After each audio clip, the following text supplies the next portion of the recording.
My name is Sharon Butler, and I'm secretary of the Early Dance Circle. That means, I suppose, that I help run most events, and I'm a pretty serious amateur historical dancer. And like all historical dancers, I want to get it right. Hence, I come when I can to the Chalamet School, because it offers wonderful background for historical dance, including the dances themselves, but also their music and the costume that you need if you're going to perform them. Here at Chalamet, there is a wonderful costumier, Anne Susan Brown, who helps me create costumes that evoke the period I wish to dance, and also are not terribly unflattering. And for most dancers, this is also quite important. So it's a place I love coming. Researching historical costume and researching historical dance can pose its difficulties. I tried to use Europeana because I've had a connection to it for some time, and I knew that it was a wonderful storehouse of images.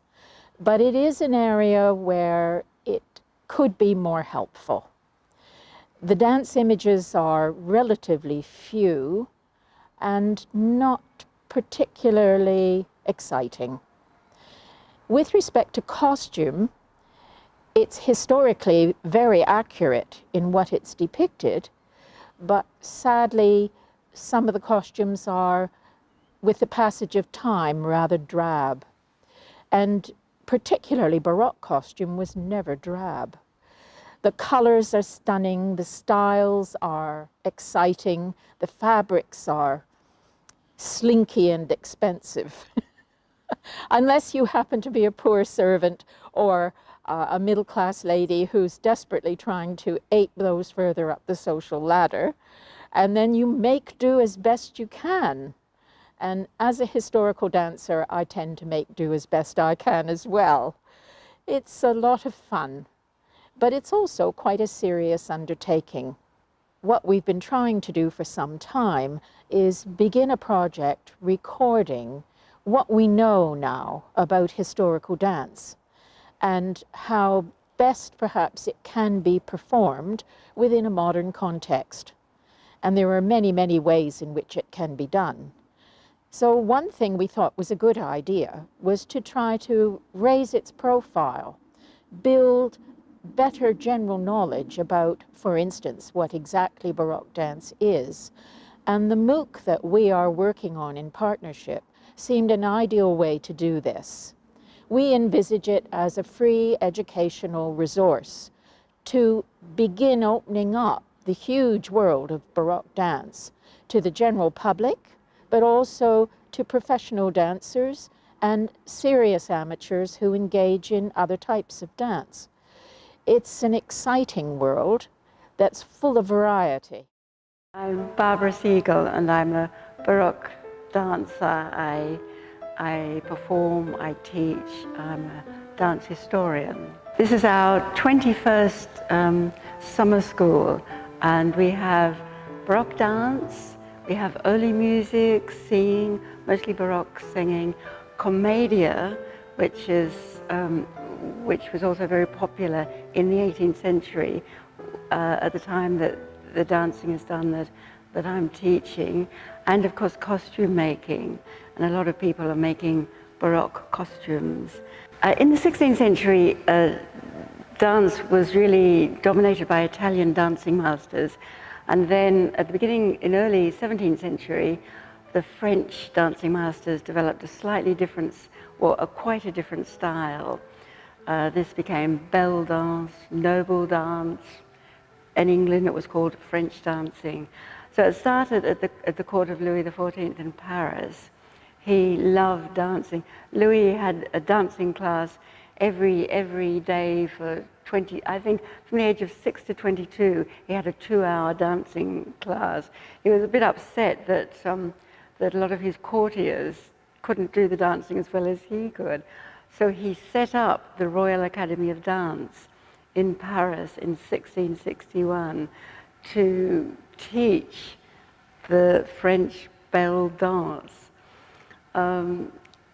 he really wanted the nobles to learn Baroque dance, but unfortunately, unfortunately for the nobles and for Louis, he allowed professionals to come in, and professionals were a lower class than the courtiers. And of course, they got so much better than the courtiers that the courtiers stopped dancing. So it didn't really advance Louis's purposes. But in the 15th and 16th century, there was no turnout of the feet. But in the 17th century, turnout, not the 180 degrees of classical ballet, but 90 degrees. It was much higher up, much lighter on the feet. But the most important difference, I guess, was the use of arms with every step.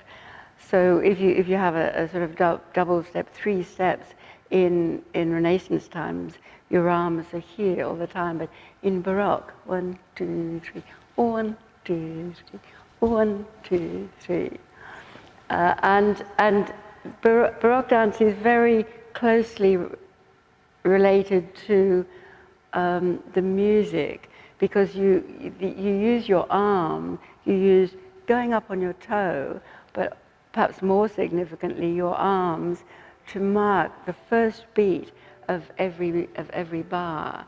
So it'll be 1, 2, 3, 1, 2, 3, ba, ba.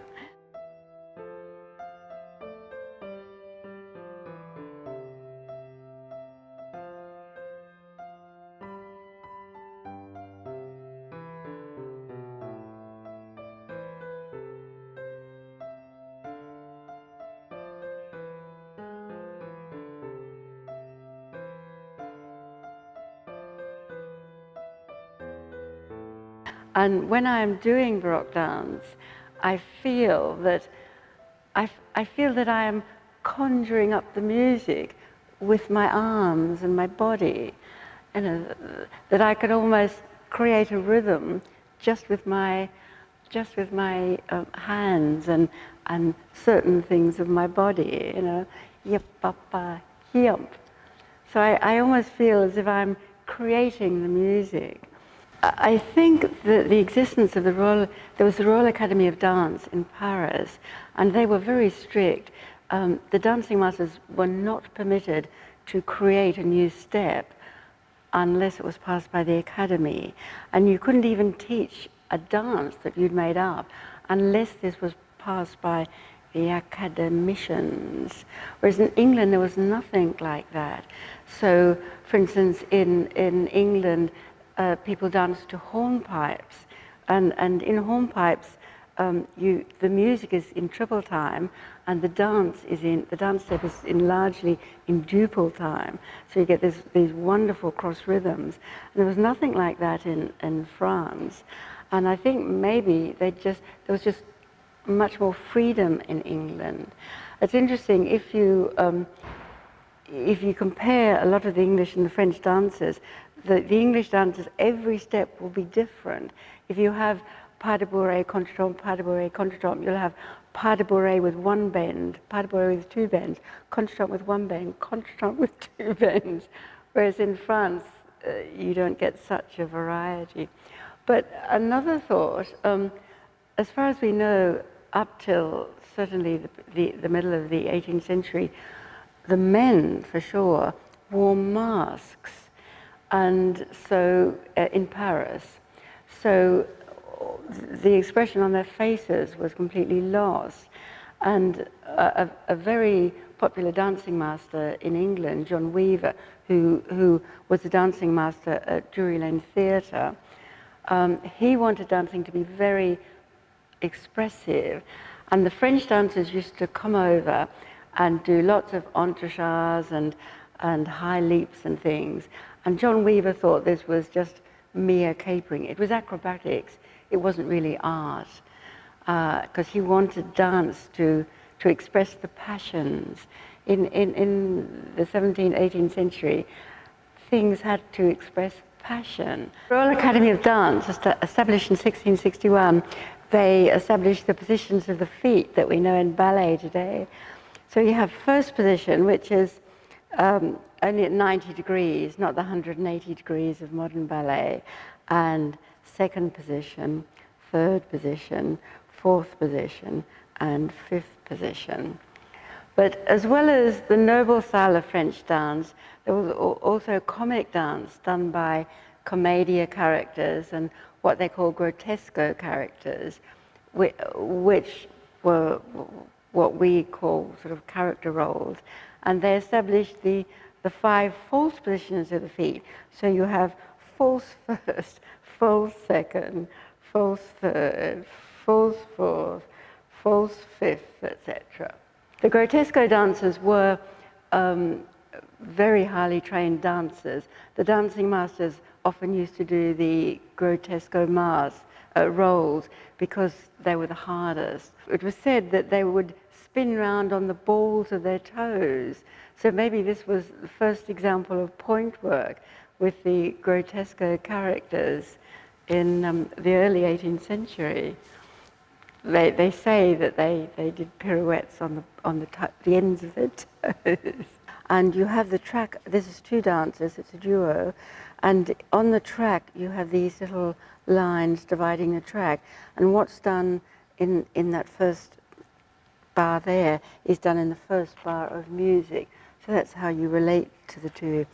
This is the sign for a lady and a man, and the round is their backs. They're behind. And so here the little round dot is, say, the heel. That's the sign for the sink. This is a sign for a turn.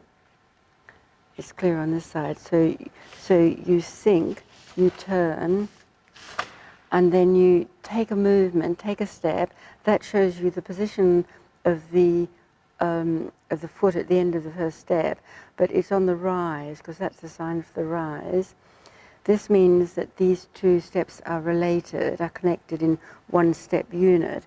And then in the middle of the second step, you sink and rise all at once. 1 and 2, 3. 1 and 2, 3. 1, 2, 3. Jump. So the men had a lot of freedom. Their costumes were very like ballet tutus that ladies wear today. In the middle of the 17th century, you see a lot of beautiful ladies' costumes. You think they're ladies, and they come out like this, and they're knee length. And you might think that the ladies in the 17th century, the professional dancers, wore short skirts, but they didn't. These are all, in the middle of the 17th century in France, all the female roles were still taken by males dancing in female costume. The professional females didn't start dancing on the stage until about 1680s, and their dresses were really almost floor length. But then at the beginning of the early 18th century, when the ladies started to do entrechats, they didn't want these entrechats to be hidden beneath their dresses, so they shortened their skirts to this length here, so their footwork could be seen. And I think their costumes must have been fairly light, because when they turned around the pirouette, their dresses, their skirts, their petticoats could flare out, and the dancers in the theatre were ordered to wear knickers. People in general didn't wear knickers at this stage because they used to flare out. And of course, caricaturists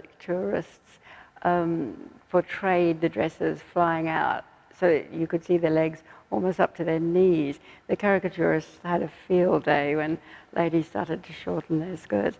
And it's said that a lot of the theatre dancers had patrons, and they used to have garters to tie up to support their stockings, and they would have a garter that identified their patron, and the patrons ordered them to turn fast enough so that their dresses would flare out and the patron could be identified from the garter.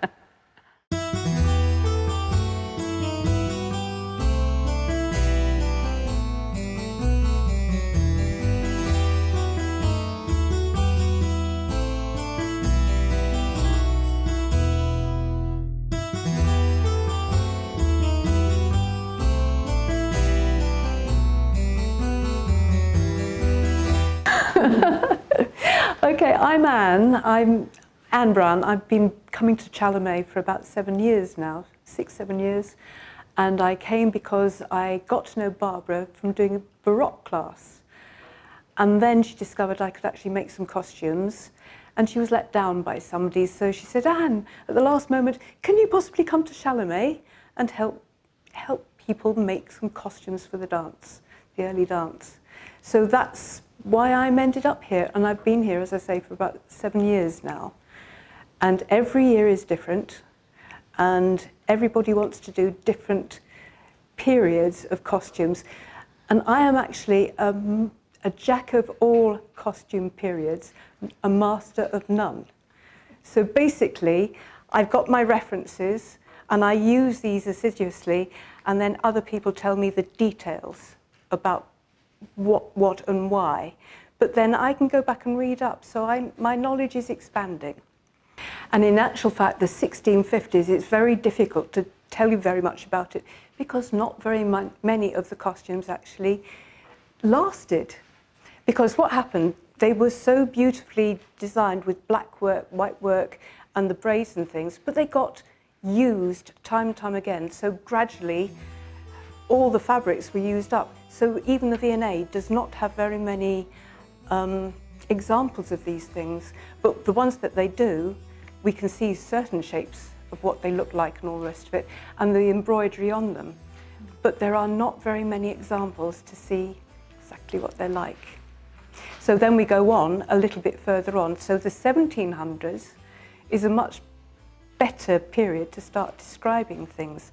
So I've got this rather interesting sack back, which looks like a sack at the front and the back, which I've never seen any dancers wear because I don't think it's very flattering. But that was where it went from very, very tight bodices with big voluminous skirts to something that looked more like a pregnancy smock. That went on to the sack back, which again, the fabrics were so wonderful, they wanted to show it off at the back. And they made it, well, the sack back, as you know, is just one large piece of fabric gathered into a neckband at the back. And it was just completely loose at the back, but it became tighter and tighter at the front. And then they decided that wasn't very flattering.